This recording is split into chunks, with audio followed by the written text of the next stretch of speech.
Bonjour, bienvenue à l'heure de la bonne nouvelle. On a le plaisir maintenant de vous présenter une nouvelle série d'émissions qui a comme thème Métamorphose. Et pour cette série d'émissions, Martin Lébreux va m'accompagner. Salut François. Salut mon cher Martin.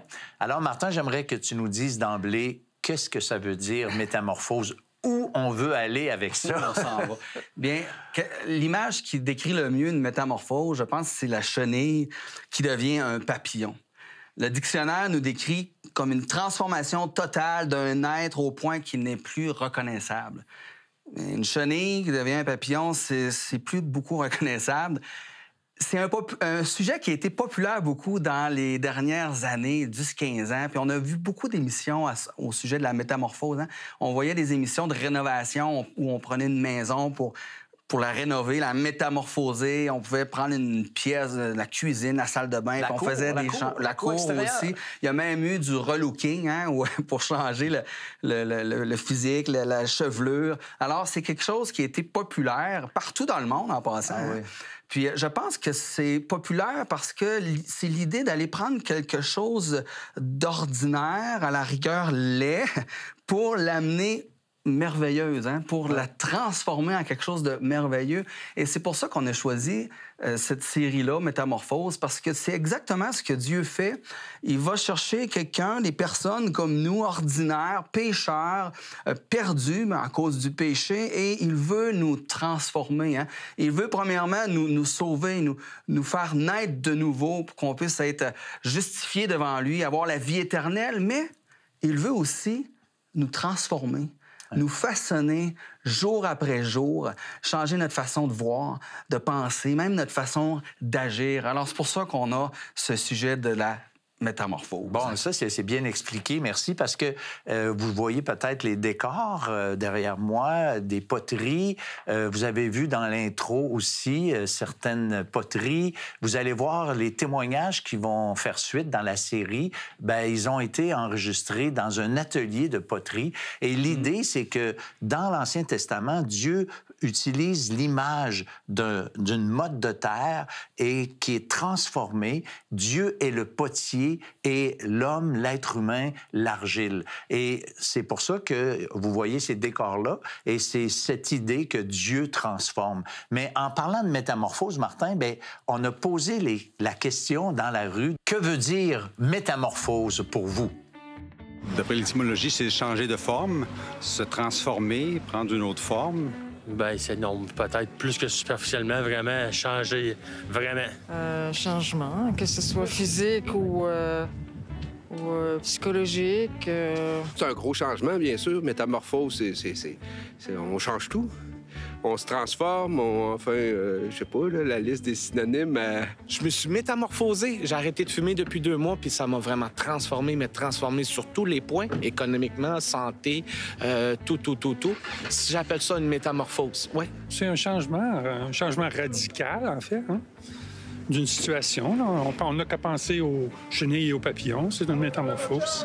Quand quelqu'un y arrive de quoi dans sa vie qui change, qui bouleverse sa vie, comme un accident, une maladie, oui, une métamorphose. C'est passer d'un état à l'autre et je trouve que c'est une bonne chose parce que c'est un signe un petit peu divin, métamorphose, c'est se rendre meilleur, toujours essayer de faire mieux. Alors, Martin, ta réaction sur les réponses? Bien, il y a plusieurs réponses intéressantes. Et quelqu'un a mentionné que c'est pas un changement superficiel. Hein? C'est un gros changement. Il faut vraiment, vraiment le changer. Puis un autre a dit, c'est se rendre meilleur. Puis j'ai l'impression que ça va pas ensemble. Bon, oui, certainement, on peut se rendre meilleur, on peut faire quelque chose par nous-mêmes, changer des choses. Mais si on s'en va dans le domaine spirituel, je pense pas qu'on peut se rendre meilleur. Je pense qu'on va faire des changements superficiels parce que spirituellement, je pense que c'est juste Dieu qui peut vraiment intervenir dans nos vies pour que notre changement soit significatif. Oui, puis significatif, là, tu peux le dire, Martin, parce que quand que Dieu change quelqu'un, c'est comme l'image de la chenille et du papillon déjà utilisée là aujourd'hui. Bien, c'est un changement tellement radical que les intérêts de la personne changent. Il y a quelqu'un qui m'avait déjà dit, il dit, moi, je fais maintenant volontiers ce que je ne voulais pas faire sous la menace du fouet. Parce que la personne, tu sais, elle lisait la Bible, elle allait dans les rencontres évangéliques, elle priait, elle parlait de Dieu, elle faisait plein de choses qu'avant, elle ne faisait pas. Jamais fait avant. Ah non, c'est ça. C'est ça. Alors, c'est un peu comme le papillon, justement, qui, avec sa nouvelle vie, j'imagine s'il avait l'intelligence de penser à son ancienne vie, il n'aurait pas envie d'être là du tout. Alors, restez avec nous parce que après la pause, on continue de parler de cette métamorphose que Dieu veut faire dans chacune de nos vies. Moi, quand j'étais à 6e année, j'ai vécu beaucoup de rejets. Quand je suis arrivé au secondaire, j'ai fait toutes sortes de changements parce que je voulais être aimé, je voulais être accepté. Mais dans le fond, on travaille tous fort pour essayer de régler les symptômes. Mais on ne va pas à la source du problème. Vous avez des questions ou des commentaires sur ce que vous venez d'entendre? Contactez-nous par téléphone ou réagissez sur les médias sociaux.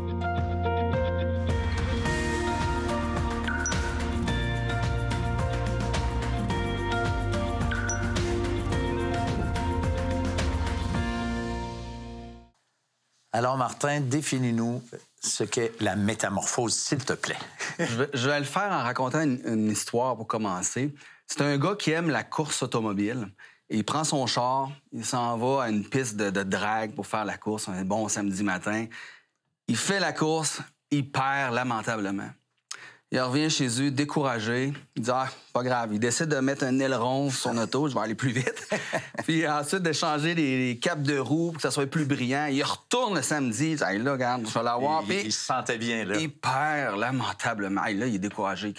Il retourne chez eux. Qu'est-ce que je peux bien faire? Ah, je vais peinturer ma voiture avec un beau bleu. Puis mettre un tuyau d'échappement qui gronde, qui fait du bruit. Là, ça y est, il retourne, puis devine quoi? Ben, il perd encore, j'imagine. Encore. Écoute, il est déprimé, puis là, quelqu'un arrive pour le voir parce qu'il est complètement découragé. Il dit, écoute, tu peux bien changer tout ce que tu veux sur ton char extérieurement, puis tout, mais le vrai problème, c'est ton moteur. Il n'y a pas de moteur dedans. Tu gagneras jamais la course, hein? Le vrai problème est à l'intérieur. Le gars a fait des changements non significatifs. Ouais. Il aurait dû s'attaquer au vrai problème qui était le moteur. C'est exactement ce que le Seigneur veut faire avec chacun d'entre nous. Il veut faire un changement qui est significatif, mais pas extérieurement comme ça. Il veut le faire dans le cœur. Vraiment aller au fond du vrai problème qui est notre cœur pécheur. Okay. À la source, au fond. À la source, c'est ça. C'est exactement ça. C'est facile, par exemple, de comprendre pourquoi les gens ils veulent se changer eux-mêmes, mais parce qu'ils n'ont pas le choix. À qui tu veux qu'ils demandent? Mais c'est lorsque Dieu est mis dans l'équation, lorsque Dieu intervient dans la vie d'une personne, là, c'est plus des changements extérieurs, c'est des changements intérieurs. J'aime beaucoup penser, moi, que Dieu change le dedans et ça va transpirer à l'extérieur. Les vrais changements intérieurs. Les vrais changements, c'est ça. Ça manifeste à l'extérieur.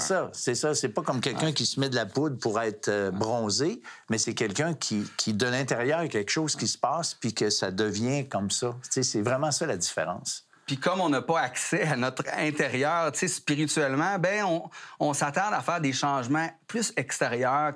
Moi, quand j'étais à 6e année, j'ai vécu beaucoup de rejets. Quand je suis arrivé au secondaire, j'ai fait toutes sortes de changements parce que je voulais être aimé, je voulais être accepté. Alors, écoute, je me suis fait pousser les cheveux, puis c'était dans les années 80, les rockers un peu plus. Je me suis acheté une froc de cuir, j'ai commencé à prendre de la drogue. Donc, j'ai plein de changements de même dans le but d'être aimé, d'être accepté. Mais dans le fond, on travaille tous fort pour essayer de régler les symptômes. Mais on ne va pas à la source du problème. Pourquoi? Bien parce qu'on est incapable d'aller régler le problème à la source. La Bible nous dit que le problème, c'est le péché. On est pécheurs. Romains 3,23 nous dit « Car tous ont péché et sont privés de la gloire de Dieu. » Un autre verset dans Jérémie 17, verset 9 nous dit « Le cœur est tortueux par-dessus tout et il est méchant. Qui peut le connaître? » On pense se connaître, on pense être des bonnes personnes, mais quand on fouille puis on va au fond, ce que Dieu est capable de faire et pas nous, on se réalise que notre cœur, il est pécheur. Le problème, c'est le mal qui est en nous. Et c'est là que Dieu doit intervenir. Comme l'histoire de mon char au début, hein, on doit régler, si on veut gagner la course, on doit régler le problème à la source qui est notre cœur. Et c'est ça que l'Évangile nous propose. Le changement, il peut être vraiment profond. Quand Jésus a été, à un moment donné, il a parlé à Nicodème, puis il a dit qu'il faut naître de nouveau. Et Nicodème, c'était un homme qui était bien, c'était pas un... Bon, je veux faire attention à ce que je dis, mais c'était pas un bad boy, tu sais, c'était un bon gars. Mais c'est à lui que Jésus a dit qu'il fallait naître de nouveau. Ça veut dire que les changements qu'on a besoin de faire, Martin, bien, c'est tous les êtres humains qui ont besoin. Tu sais, ceux qui nous écoutent, peut-être, vous dites que vous êtes des bonnes personnes, mais je veux bien le croire, vous avez des bonnes valeurs, mais fondamentalement, on a tous le même problème de cœur que tu parles et qu'on a besoin d'être changé. C'est pour ça qu'il faut venir au Seigneur et écouter ce que Dieu nous dit dans sa parole. Puis depuis le début, bon, Dieu a créé l'homme et la femme, il y a le péché est entré, mais dès le début, Dieu veut venir régler ce problème-là. Et j'ai un beau texte dans Ézéchiel que j'aime beaucoup, qui fait référence au cœur, justement. C'est dans Ézéchiel 36, qui dit « Je vous donnerai un cœur nouveau. Je mettrai en vous un esprit nouveau. J'enlèverai de votre être votre cœur dur comme la pierre. » Donc, on voit ici la mort. Hein? Un cœur qui est de pierre ne peut pas battre. Et je vais vous donner un cœur de chair, un cœur qui va pouvoir être vivant. Je mettrai en vous mon propre esprit. Je ferai de vous des gens qui vivent selon mes lois et qui obéissent à mes commandements pour les appliquer. Et Jésus nous offre le même genre de métamorphose dans le Nouveau Testament, comme tu dis à Nicodème quand il lui dit, si tu veux entrer au ciel, hein, ben, il faut que tu naisses de nouveau. Carrément. J'ai une belle illustration de C.S. Lewis que j'ai trouvée intéressante, que j'ai lue récemment. En fait, C.S. Lewis, c'est l'auteur des Chroniques de Narnia. Imagine que je te montre une photo du Grand Canyon.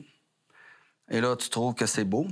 Et là, tout de suite après, je t'enlève la photo, puis je t'envoie en Arizona pour que tu regardes la vraie image en vrai plutôt que la photo. Alors, sur la photo, tu vois que c'est une photo statique, inanimée. Il n'y a pas de grand vie. Quand tu arrives là-bas, tu vois que, oh, wow! Tu vas réaliser que c'est la nuit, vraiment la nuit et le jour entre la photo puis entre ce que tu vois là. C'est ça, il y a des senteurs. Je sens un petit peu, mettons, la petite rafle. Non, c'est bon. Exactement. Puis, donc, nous, c'est la même chose pour nous quand on pense à nous, les êtres humains. Parce que présentement, à cause du péché, nous sommes tous à l'état d'une image inanimée, une image morte, en quelque sorte. Nous sommes un pâle reflet de la réalité qu'Adam et Ève vivaient dans le jardin. Et quand Dieu a créé Adam et Ève, là, c'était pas comme on est maintenant, parce que le péché n'était pas encore entré. Mais ils ont mangé du fruit de l'arbre défendu.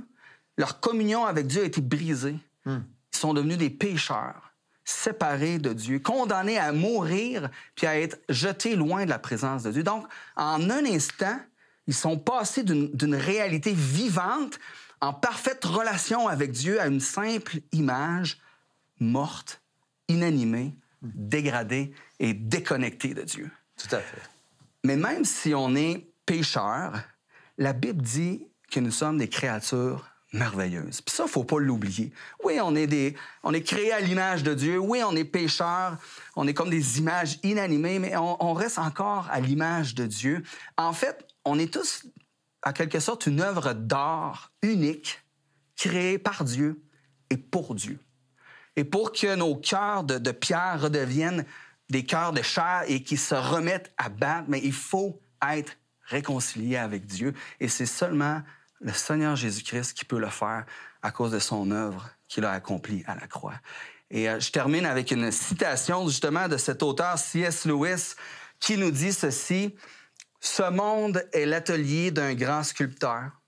Nous sommes ses statues et la rumeur circule que certains d'entre nous prendront vie un jour. » C'est ça la métamorphose que l'Évangile nous offre. Eh bien, c'est ça la métamorphose que l'Évangile vous offre à vous personnellement aujourd'hui. Il y a une image dans l'Ancien Testament très puissante, une vision qu'un homme avait eue d'une vallée avec plein d'ossements. Et ces ossements-là, bien sûr, étaient morts. Et puis, à un moment donné, Dieu met la chair après ces ossements. Il met les nerfs et tout ce qu'il faut, sauf que ça reste mort. Et Dieu lui-même intervient pour mettre la vie dans ces gens qui puissent reprendre vie. Alors, c'est un peu la vie spirituelle que Dieu nous propose. Dieu veut nous, de mort qu'on est, de séparer d'avec lui cette communion qu'on a perdue.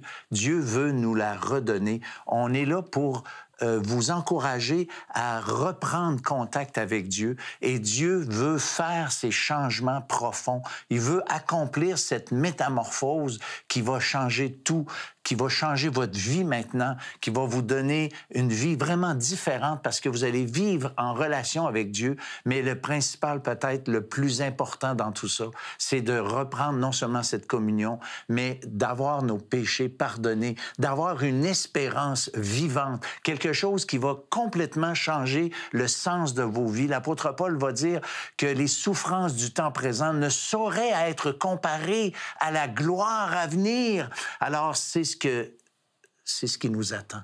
Si vous vous tournez vers lui, si vous reconnaissez votre état de mort spirituelle que vous êtes, pour finalement reprendre ce contact avec Dieu. Dieu nous aime, Dieu tend les bras, Dieu veut que nous allions à lui tel que nous sommes pour nous changer à jamais et changer notre destinée éternelle. L'heure de la bonne nouvelle, en collaboration avec le Messager chrétien, vous offre gratuitement le livre de méditation quotidienne La Bonne Semence. Pour en recevoir un exemplaire, écrivez-nous à l'heure de la bonne nouvelle, casier postal 33012, comptoir postal Thibault, Trois-Rivières, Québec, G8T9T8. Vous pouvez également nous joindre à info@hbn.ca ou par téléphone 1-866-509-1319.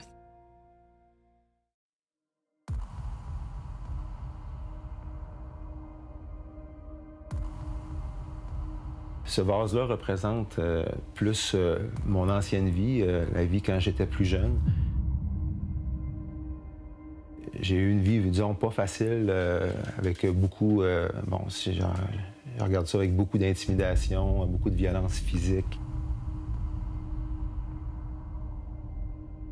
Le trou représente le fait que j'étais comme un puits sans fond. J'avais constamment besoin d'amour, puis j'avais besoin vraiment que les gens autour de moi m'aiment, parce que j'ai été, disons, plutôt démoli là, par certaines agressions. J'ai été agressé sexuellement, j'ai été violenté. Fait que le côté évasé du vase représente le côté où est-ce que je me sentais vraiment comme écrasé par la vie que j'avais à ce moment-là. Le vase à côté, il y a comme une espèce de lien entre les deux. C'est que le Seigneur m'a comme, première des choses, a rebouché la cisterne crevassée, puis m'a vraiment comme façonné, puis depuis que, disons, que j'ai été sauvé, le Seigneur m'a ouvert à la vie, à une vie nouvelle, une vie en Christ, pour oublier cette ancienne vie-là, puis maintenant, bien, vivre pleinement ma vie en Christ.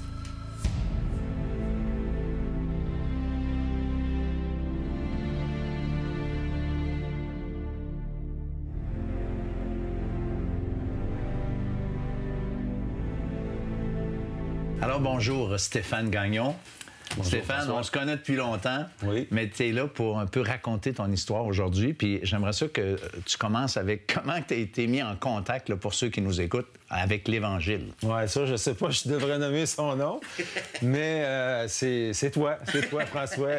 Je me souviens, il y a environ une vingtaine d'années, si c'est pas un petit peu plus, tu étais venu à la maison, puis Moi, j'étais vraiment très, très fermé. Je voulais rien savoir. J'avais tellement l'impression que tu étais dans les témoins de Jéhovah. Puis je voulais pas que quelqu'un rentre dans notre vie puis nous dise comment gérer notre vie. Puis à ce moment-là, j'avais beaucoup... c'était de l'indifférence que j'avais par rapport à ce que tu apportais à la maison. Je me rappelle aussi, je t'avais donné des cassettes DVD ou des DVD de l'heure de la bonne nouvelle, puis vous les écoutiez jamais. C'est vrai, t'as raison. Non, vraiment, moi, je voulais vraiment rien savoir. C'est mon épouse, vraiment, qui, elle, était plus intéressée à ce que tu amenais. Puis c'est pour ça que mon indifférence, au début, s'est transformée en inquiétude, parce que je voyais bien la progression de mon épouse à travers les fois où tu venais à une grande visite. Mais comme tu le sais, on a fini par déménager.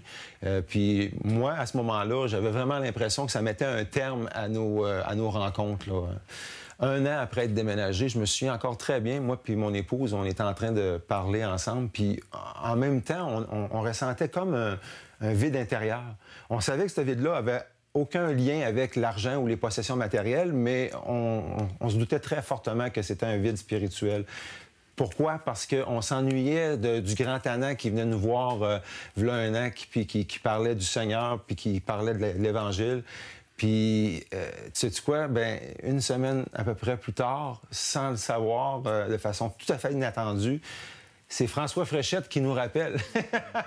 Écoute, moi, là, Dieu m'avait mis à cœur de vous appeler. Tu sais, j'ai dit, je les appelle, puis je vais les voir. Je savais que vous restiez, dans quelle ville vous restiez. Mais, tu sais, puis là, tu sais, Dieu avait parlé. Puis là, moi, j'interviens, mais je pense que Dieu m'a parlé aussi pour que je vous rappelle. Tu sais, moi, dans mon cœur, c'est comme ça s'est passé. Écoute, nous autres, on n'avait aucun moyen de te rappeler. On savait pas où tu restais où. On savait pas ton numéro de téléphone. Fait que nous, on était juste comme déçus de ne pas pouvoir se reparler. Mais je me souviens, quand tu nous as rappelés, on était tellement contents. Puis je me souviens encore, qu'est-ce que tu m'avais dit au téléphone? Tu m'avais dit, quand j'ai répondu, tu m'avais dit, est-ce que c'est Stéphane? Puis j'avais dit oui. Puis là, tu m'avais dit, c'est François Fréchette. Puis j'avais dit, hey, Roxane, c'est François.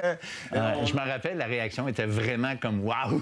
Oui. Puis c'était clair, j'allais retourner chez toi. Oui, puis ben, justement, suite à cet appel-là, on avait établi qu'on devait se revoir. Puis je sais pas si tu te souviens, mais on avait commencé à suivre le cours de la bonne nouvelle. Le cours qui devait durer 11 semaines, mais qui en a duré 22 avec mes questions interminables, puis à laquelle tu as répondu vraiment patiemment. Puis heureusement, d'ailleurs, que tu y as répondu patiemment, parce que c'est suite à cette formation-là que mon épouse a donné sa vie à Dieu. Moi, comme d'habitude, un peu plus lent. Je savais que tu n'étais pas vite. Un peu plus dur de compreneur. Je me suis laissé tirer l'oreille encore un peu. Je me souviens, il a fallu que j'assiste à quelques déjeuners de l'espoir. Après ça, ben, j'avais commencé à lire la parole de temps à autre. Je m'étais mis... j'avais commencé à prendre l'habitude aussi de prier Dieu, pas seulement que Jésus, parce que Dieu, je commençais à le connaître là, tranquillement, pas vite. Puis je trouvais ça important aussi de lui parler, de parler au Père. Puis c'est suite à tout ça que j'ai commencé à avoir cet intérêt-là, cette curiosité-là, je dirais, à voir comment ça se passe à l'Assemblée. Puis après quelques visites à l'Assemblée, c'est là que j'ai décidé d'arrêter de remettre à demain ce que je pouvais faire maintenant, de donner ma vie à Dieu. Puis ça s'est passé à l'été 2004. Lors d'une partie de pêche avec mon père puis mes 2 enfants. Je me souviens, j'en avais profité pendant que mon père avait traversé la rivière. Je m'étais retrouvé comme toute seule. Puis c'est là que j'ai donné ma vie à Dieu puis que je lui ai demandé pardon là, pour mes péchés. Ah ouais. Puis qu'est-ce que ça l'a changé après? Qu'est-ce que ça a fait? J'imagine qu'il y a eu quand même un impact de cette décision-là. Il y a eu un très gros impact parce que moi, tout au long de ma jeunesse, aller jusqu'à ma transformation, jusqu'à ce que je donne ma vie à Dieu, j'avais une peur terrible de la mort. Puis le passage de Jean 3,16, c'est un passage qui me tient beaucoup à cœur parce que ça dit « Car Dieu a tant aimé le monde qu'il a donné son Fils unique afin que quiconque croit en lui ne périsse point, mais qu'il ait la vie éternelle. » Fait qu'en gros, moi, ce que ça venait me dire, c'est que, écoute, Stéphane, si tu crois en mon Fils, je te promets que tu vas avoir la vie éternelle. Puis moi, là, ça venait m'apporter une paix intérieure incroyable parce que je savais maintenant que la mort, c'était pas la fin de tout, mais c'était le début d'une nouvelle vie en Christ. Quel bonheur que de faire partie de la famille, de la grande famille de Christ. Ouais, c'est bon. Hey, Stéphane, je te remercie beaucoup parce que je sais qu'est-ce que tu as vécu, puis j'apprécie tellement toujours à t'entendre parler de ces choses-là. Ça me fait vraiment un beau plaisir. Puis je te remercie d'avoir fait cette entrevue avec moi. Je te remercie à toi de m'avoir invité. Vous avez des questions ou des commentaires sur ce que vous venez d'entendre? Contactez-nous par téléphone ou réagissez sur les médias sociaux.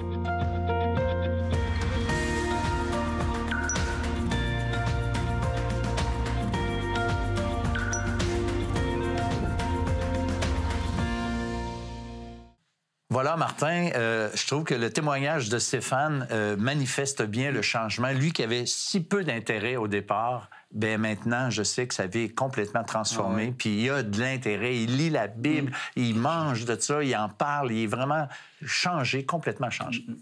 Une chose importante, je ne sais pas pourquoi ils m'ont donné de la pâte à modeler rose, hein? Probablement parce que j'ai 5 filles. Une chose importante à se rappeler, c'est quand on vient au Seigneur, il nous transforme, on est de nouveau, mais on ne devient pas parfait. Puis Dieu, ce qu'il fait, c'est qu'on se met dans ses mains, il va nous façonner jour après jour pour nous amener de plus en plus à ressembler à Jésus, à changer des comportements, des façons de voir, façons de penser, les choses qu'on dit. Donc Dieu nous façonne, puis ça ne fait pas toujours du bien. Donc Dieu permet des choses dans nos vies. Ça peut être une épreuve, ça peut être toutes sortes de circonstances qui fait qu'il nous amène dans un chemin qui fait pas toujours du bien, mais on ne peut pas... Il y a un verset dans la Bible qui dit, est-ce que l'argile dit à lui qui la façonne, pourquoi m'as-tu fait ainsi? Bien, on s'est donné à Dieu, ça fait pas toujours du bien, mais on laisse Dieu nous façonner, travailler dans notre vie, puis jour après jour, on apprend des choses avec lui, puis on chemine. Oui, parce qu'en fait, on n'est pas parfait, puis on ne devient pas parfait du tout.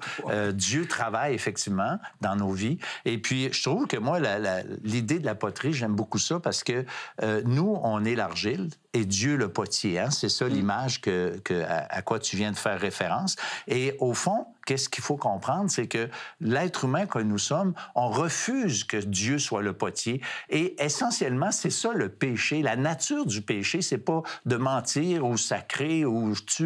Fondamentalement, c'est d'être indépendant de Dieu. Et Dieu, qui est le potier, veut qu'on ait une relation avec lui. Il veut qu'on soit soumis à lui.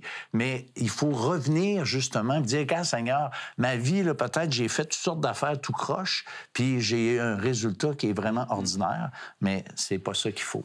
Alors, dans les semaines qui vont suivre, on va parler de différentes choses, Martin. Oui, bien, on va déterminer c'est quoi la métamorphose spirituelle, comment Dieu veut nous transformer. On va aussi regarder autour de nous les évidences que notre monde a besoin d'être transformé. On va regarder en nous aussi les évidences que nous aussi, on a besoin d'être transformés. On va voir des témoignages de personnes en studio qui vont parler comment Dieu les a transformés, des personnages aussi bibliques qui ont été transformés par le Seigneur Jésus. Oui, puis vers la fin de la série, on va parler de la métamorphose finale, là où il n'y aura plus de pleurs, il n'y aura plus de guerre, il n'y aura plus de mort, ça va être parfait. Alors, on vous invite à rester avec nous pour la semaine prochaine pour une autre émission de l'heure de la bonne nouvelle. Le monde est rempli de misère, de souffrance. On peut tout avoir dans la vie, puis quand même souffrir. On est toujours surpris quand ça nous arrive, mais cette expérience de la souffrance, bien, ça nous fait réaliser justement à quel point c'est pas normal. On n'est pas fait pour vivre dans la souffrance.